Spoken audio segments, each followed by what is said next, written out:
have you get?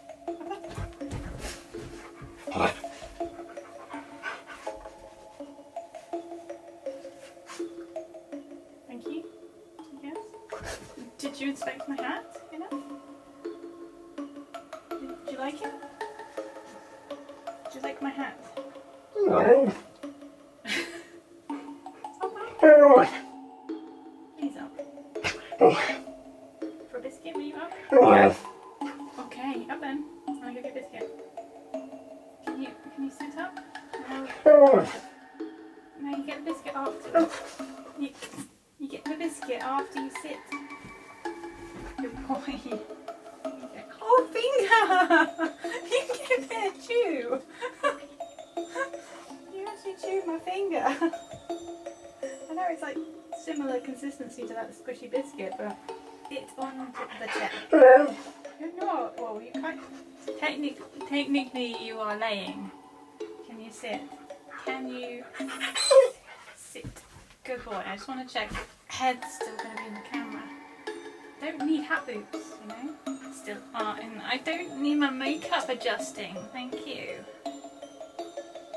I don't need a shower key. Okay. Now I need a shower. Hello. We're going to be telling ghost stories that you guys have sent in, and at the end of the video, I will relay some ghost stories of our own that we have experienced. Some spooky stories, at least. Right, let's find the story, shall we? This story is by Alan Campbell. It was a lovely sunny summer afternoon, some 25 years ago. I was by myself cleaning the upstairs of our home. I was planning to move and I heard a noise so loud it shook the windows. It was like a bowling ball was dropped from about 10 foot onto the floor below me.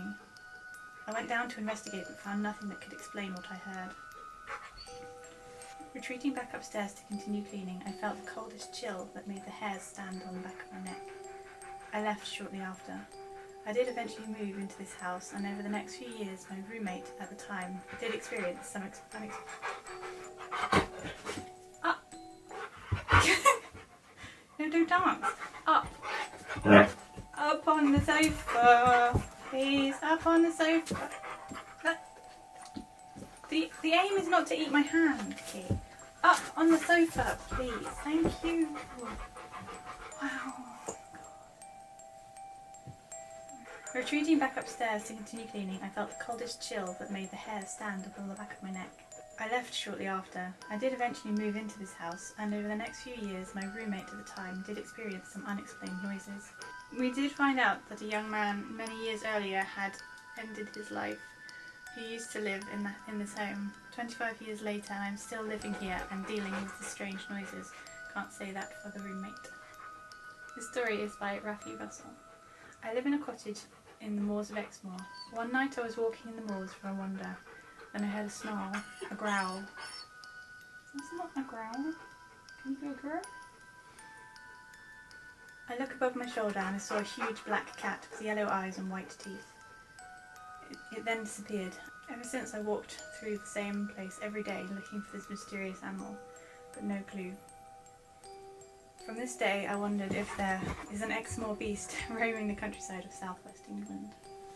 Wow. There's one. Key. Key. Up.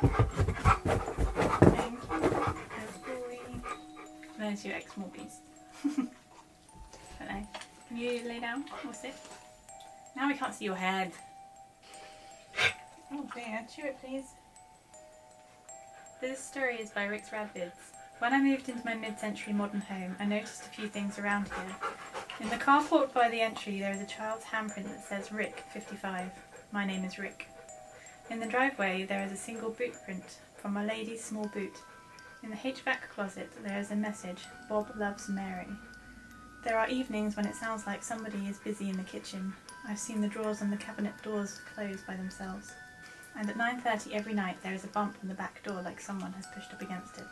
Then a feeling of someone passing through the room, going to the basement door. Sometimes it too will close by itself. I live in a very spirited MCM home, but I keep the peace. I sat down and I had a very open and frank discussion about my expectations of everyone occupying the space. Politeness, respect, and no shenanigans. So Mary putters around merrily in the kitchen every night. I greet her, pass through life, is happy and in the MTM haunted house. Was my hat in the wrong place? Did it need adjusting? It kind of feels wonky now. Can you straighten it out? Is my hat wonky? Is my feather still on? Wow. Okay. Let's feed the beast. I would love a house like that, Rick. It's kind of like the house we stayed in. I was cleaning your nose juices off of my cheek. That's my hand, don't eat it. Didn't need cleaning. Now it does. Ew. Oof. Slobbers everywhere. And my nose hurts. Please stop. Will you get back on the sofa, please? We had a good position there. You're on camera. Now you're standing on my thigh. Now you're on the floor. Right, should we try it again then? Should we try that again?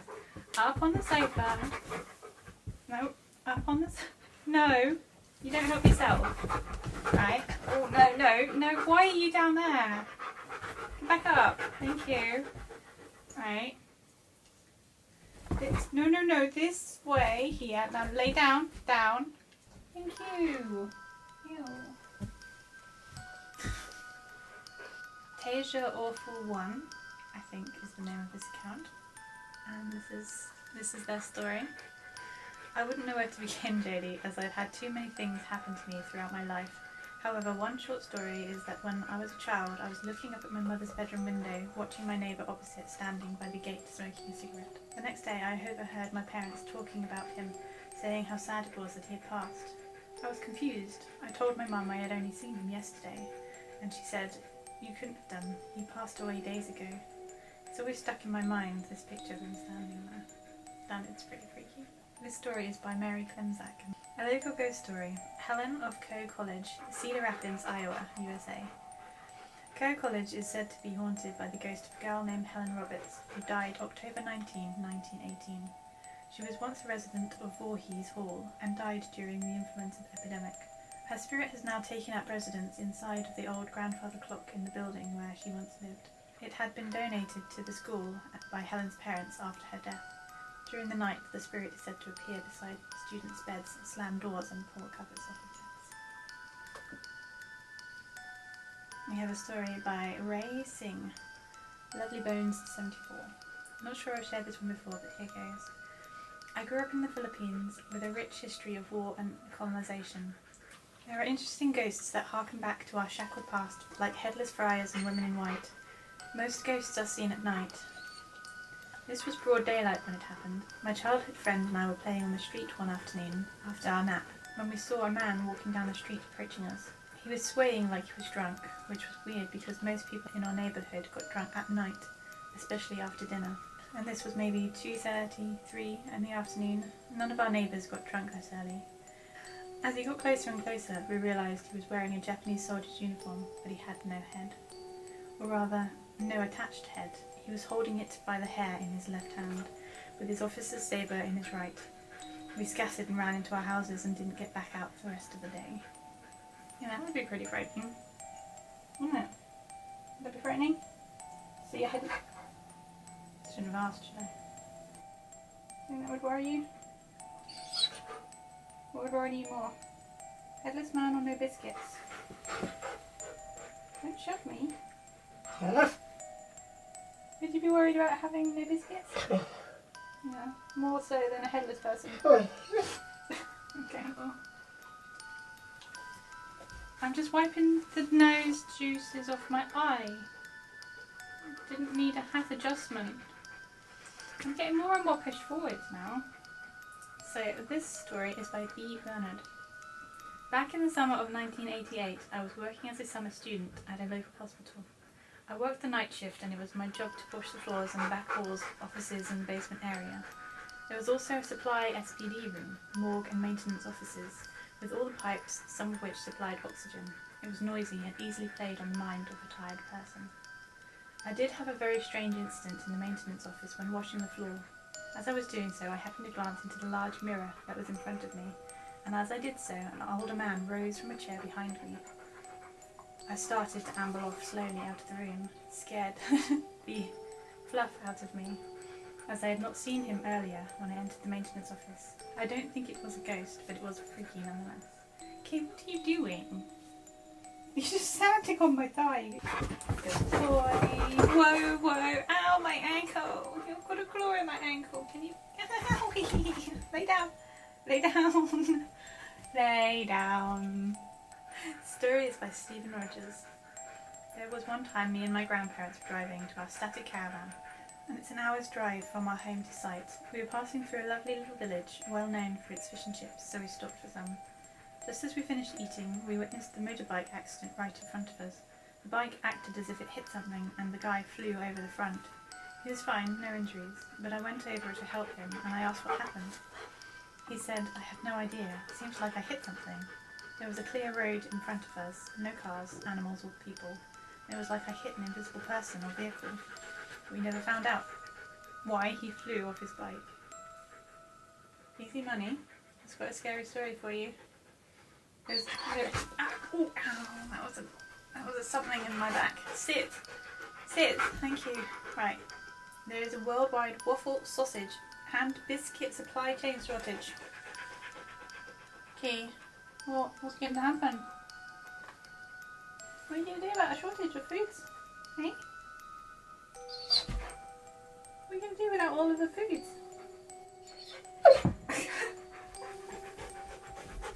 I've lost him. Lost him to the biscuit shortage. My tongue has decided to give up on words. The story is by Paul Ryan. This is a strange one. My nan told me of an old superstition. It's when someone dies that is close to you, they signal to you that they are leaving. One Saturday night I heard a bang on the front door, and about 1:30 a.m. I thought a nutjob was trying to break in. I pulled on some track bottoms and ran down the stairs, opened the door, not a soul in sight. 1 hour later my mum phoned and said my dad had passed. He was ill, so expected, coincidence or not. It's so sad, I'm so sorry for your loss, Paul. This story is by Simply Simon. One very dark rainy night, the wind howling the walls non-stop, a figure appeared at the window and started to tap on the glass. The tap turned to scratches, spine-chilling scratches. The window broke and the wind rushed in, blowing curtains and pictures on the walls off.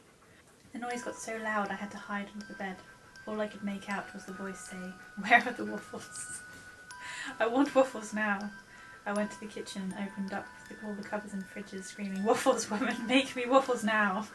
With banana and ice cream. I saw there wasn't any waffles and left suddenly, and the rain stopped and wind. The phantom waffle stealer was never seen again, luckily. What do you think? You frightened?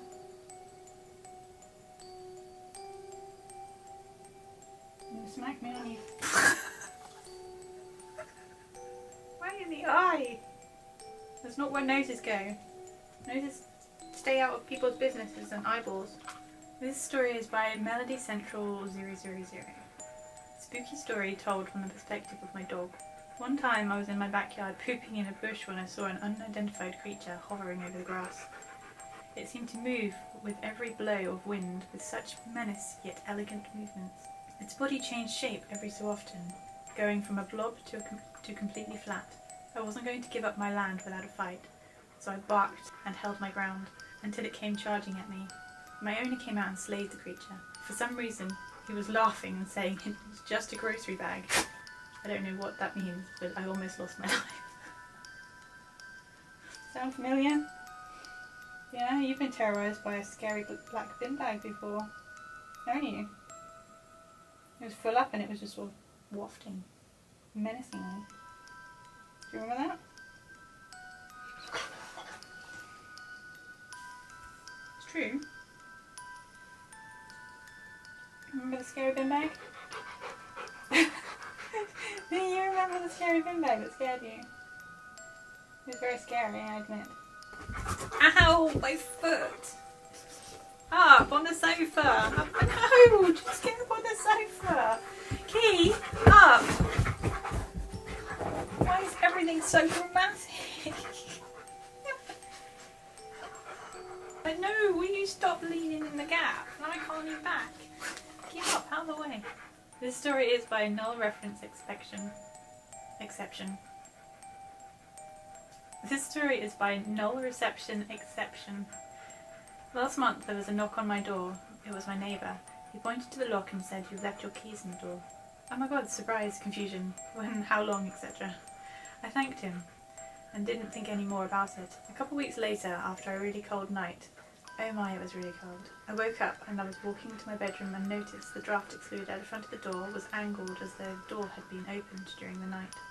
Someone had come into the house and stood there silently watching me sleep. That is terrifying. Oh, that went too far. That, yeah. If you saw something like that, that would be terrifying.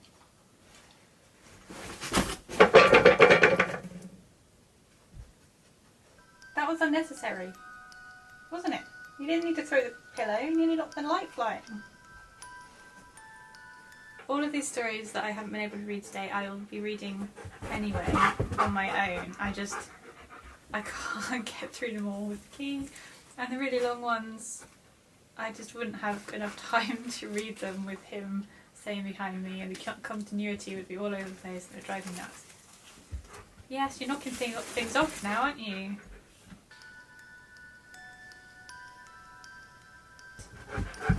No, why do you go to the gap? Up on the sofa, thank you. Now this... No, over here. Stay down. Stay. This story is by Stephen Wadkin. Our family dog many years ago was a toy poodle called Peps. He was a wonderful character, very lively and intelligent. He lived to a good old age, but nevertheless we were devastated when he passed. Some months later we were sitting in the garden when suddenly through a hole in the hedge that Peps often used appeared a poodle, the image of Peps. The dog stood there for a few moments looking at us before turning around and crawling back through the hedge.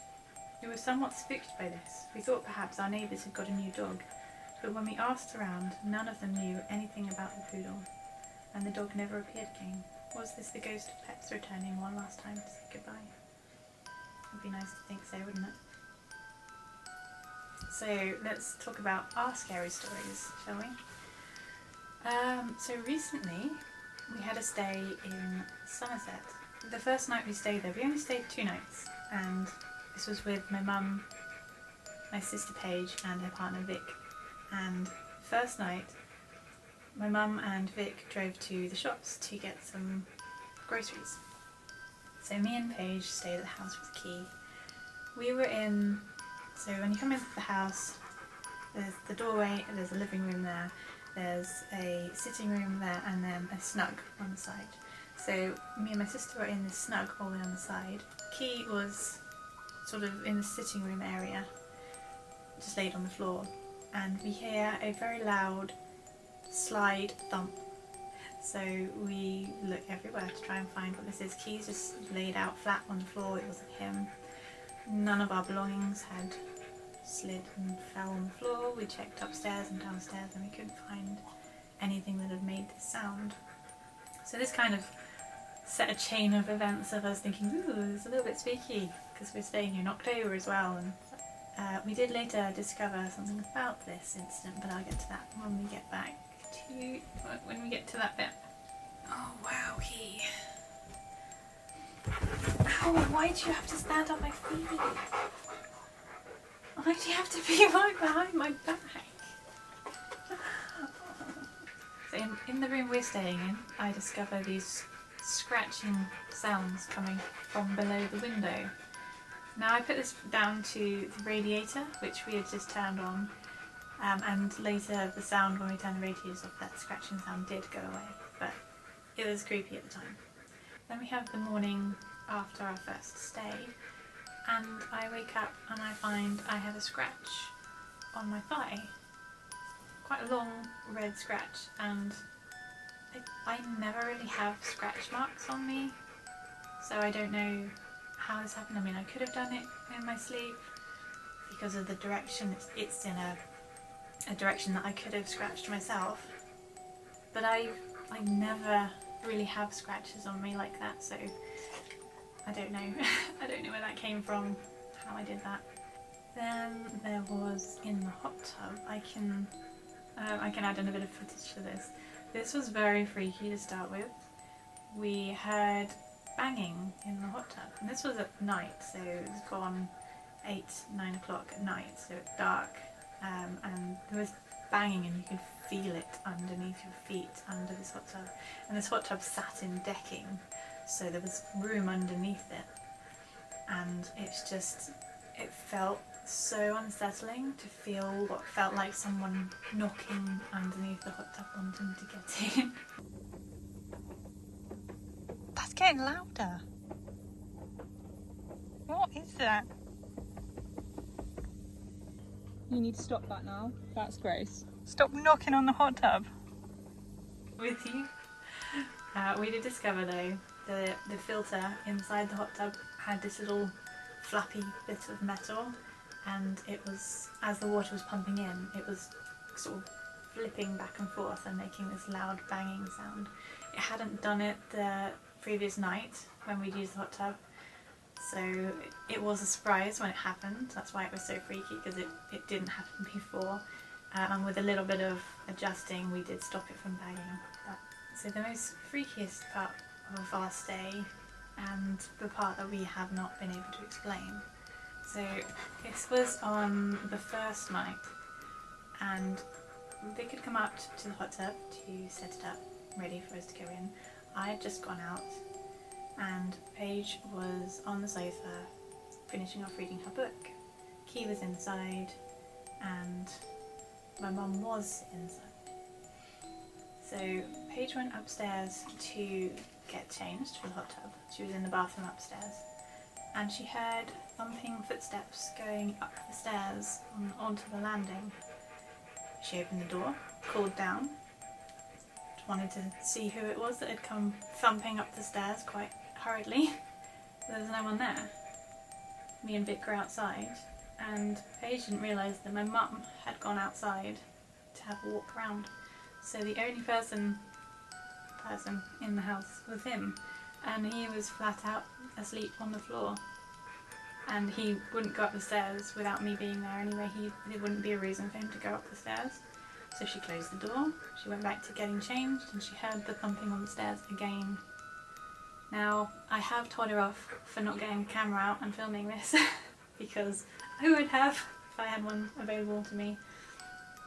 But yeah, we cannot explain why she heard thumping footsteps on the stairs twice when nobody else was in the house moving around. So yeah, that was a bit freaky. And then we get to the last day, and we discover what that slide bang sound was. In the front door, there are curtains on either side, and a rail that goes above the top of the door.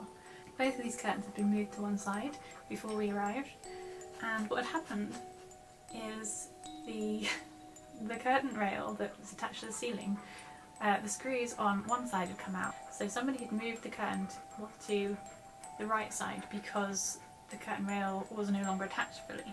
But because of the extra weight, I think that then dislodged the screws on the other side, and one of the curtains had slid off and thumped down onto the floor. So that's what that slide bang sound was. It was a curtain coming off of the curtain rail in front of the door. Nothing to do with us, we didn't move that curtain at all. Somebody else had done that before we arrived. Hope you enjoyed the spooky stories and the not so spooky stories. Thanks so much for watching. Like the video if you did, and subscribe if you'd like to see more. You ready? Don't eat me. Don't eat me. You. Oh. Don't eat me. Stand down. Yeah, I need to go wash this hand and my face. You. Don't eat me. Ow, gentle. Gentle.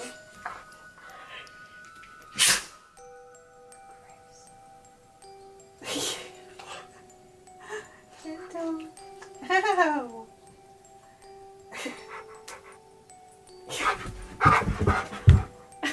You want zoomies? You gonna do some zoomies? Hang on then, let me open this door up and you can zoom.